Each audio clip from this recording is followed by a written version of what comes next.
Question I was asked for this session is, how do I work with older houses and keep the sensibility of open and flow, and how do I deal with that when so many older houses are just filled with small tiny rooms that are not even connected? So my philosophy is basically to open up the house in a way that respects the integrity of some of the primary rooms, but create large cased openings that you can look through and walk through the various components of what was perhaps older rooms.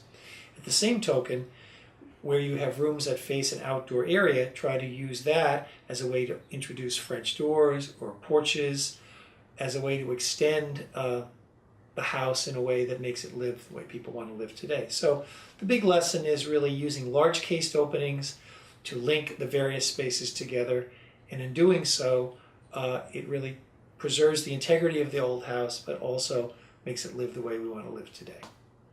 And for that, you get a book that I will sign.